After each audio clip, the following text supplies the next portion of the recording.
ত্রয়োদশ সংশোধনীর মাধ্যমে নির্বাচনী ব্যবস্থাকে সংস্কার করা হয়েছিল, সেই কেয়ারটেকার গভর্নমেন্টকে বাতিল করে ফ্যাসিবাদকে গেড়ে বসার সুযোগ করে দেয়া হয়েছিল। সেই একই প্রক্রিয়ায় যখন সংবিধানের দোহাই দেওয়া হচ্ছে, আমরা সেটার বিরুদ্ধে কথা বলছি। সংবিধান শুধুমাত্র এই বইয়ে যা লেখা রয়েছে কালো কালিতে, সেটার নাম সংবিধান নয়। এটাকে যারা শুধুমাত্র এই বইয়ের মধ্যে সীমাবদ্ধ রাখেন, তারা সাংবিধানিক যে আইনটা রয়েছে সেই আইনটা বুঝতে ব্যর্থ হয়েছে। বলা হয়েছে আবেগ দিয়ে চলে না, সংবিধান দিয়ে দেশ চলে।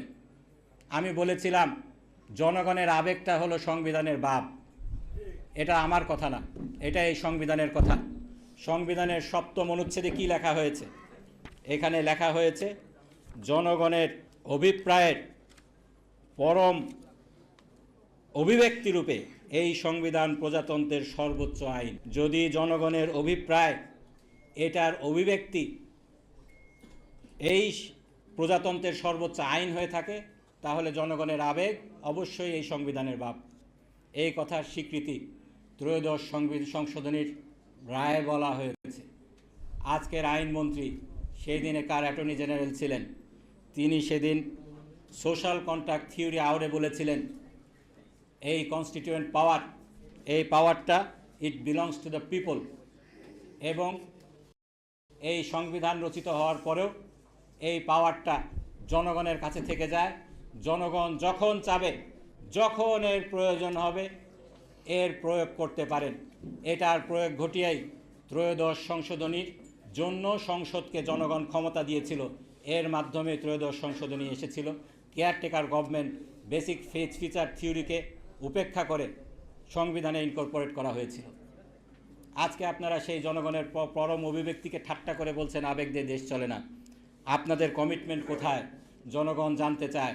ফ্যাসিবাদী কায়দায় আবার আপনারা সংবিধানের দোহাই কেন দিচ্ছেন, জনগণ এটা জানতে চায়।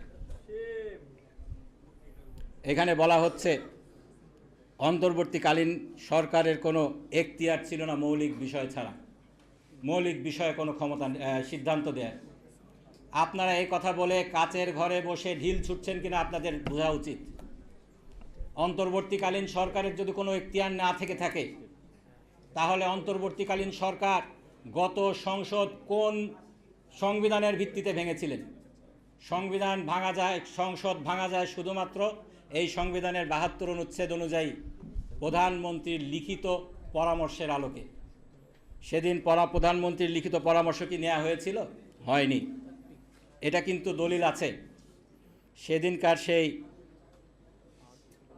যে প্রজ্ঞাপন জারি করা হয়েছিল, এই প্রজ্ঞাপনটা আপনাদেরকে একটু পড়ে শোনাই। এই প্রজ্ঞাপনে কি বলা হয়েছিল? 3 বাহিনী প্রধান রাজনৈতিক দলগুলোর সাথে পরামর্শ করিয়া রাষ্ট্রপতি সংসদ ভাঙিয়া দিলেন। এই ভাঙতে যে রাষ্ট্রপতি 3 বাহিনী প্রধানের পরামর্শ নেবেন, রাজনৈতিক দলগুলোর পরামর্শ নেবেন, এই সংবিধানের কোথাও কি লেখা আছে? প্রধানমন্ত্রীর সাথে পরামর্শ করছেন, এটা কোথায় লেখা আছে? কোথাও তো লেখা নেই। তারপরে বেগম খালেদা জিয়াকে মুক্তি দেয়া হলো। এটা দেয়া হয়েছে সংবিধানের 49 ধারাকে অনুসরণ করে। সংবিধানের 48-এর 3-এ বলা হয়েছে বিশেষ কিছু ক্ষেত্র ছাড়া সকল ক্ষেত্রে প্রধানমন্ত্রীর সাথে পরামর্শক্রমে রাষ্ট্রপতি কাজ করবেন। সেই দিন তত্ত্বাবধায়ক সরকারের যদি এখতিয়ার না থেকে থাকে মৌলিক বিষয়ে সিদ্ধান্ত নেয়ার, তাহলে সংবিধানের কোন ধারা অনুসরণ করে বেগম খালেদা জিয়ার মুক্তির বিষয়টা চূড়ান্ত করা হলো?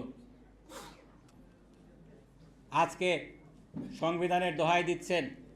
সংবিধানের 123 নম্বর অনুচ্ছেদে বলা হয়েছে সংসদ ভাঙার 90 দিনের মধ্যে আপনাকে নির্বাচন করতে হবে।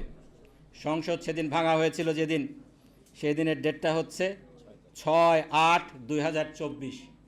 কতদিন পরে নির্বাচন হয়েছে? সংবিধান তখন লঙ্ঘন হলো, আপনারা বসেছিলেন কেন? সুতরাং বলছি, কাচের ঘরে বসে যদি আপনারা ঢিল ছোড়েন, আজকে যেই যুক্তি দিয়ে আপনারা জুলাই সনদ বাস্তবায়ন আইনটাকে এখতিয়ার বহির্ভূত বলছেন, সেই একই যুক্তি দিয়ে জুলাই সনদকে প্রশ্নবিদ্ধ করা হবে। সেই একই যুক্তি দিয়ে এই সংসদকে প্রশ্নবিদ্ধ করা হবে, এই সরকারকে প্রশ্নবিদ্ধ করা হবে। সর্বোপরি জুলাই বিপ্লবটাকে অস্বীকার করা হবে। সুতরাং আপনাদেরকে আহ্বান জানাবো, আপনাদের শুভবুদ্ধির উদয় হোক। যেভাবে আপনারা চাচ্ছেন সেভাবে জুলাই সনদকে আরও বেশি প্রশ্নবিদ্ধ করা হবে, আপনাদের এখতিয়ার নিয়ে আরও বেশি প্রশ্ন করা হবে। সংস্কার পরিষদ অবিলম্বে গঠন করে এর মাধ্যমে সংবিধানকে সংস্কার করে আসুন সকলে মিলে আমরা এই দেশকে জুলাই পরবর্তী যে ত্যাগ এবং তিতিক্ষা জনগণের রয়েছে, যেই স্বপ্ন রয়েছে, তার আলোকে নতুন একটি বাংলাদেশ গড়ে তুলি, যেখানে ব্রুট মেজরিটি খাটিয়ে গায়ের জোরে মানুষকে অত্যাচার করা হবে না, গণতন্ত্রকে টুটি চেপে ধরা হবে না, আইনের শাসনকে অবজ্ঞা করা হবে না। সবাইকে ধন্যবাদ।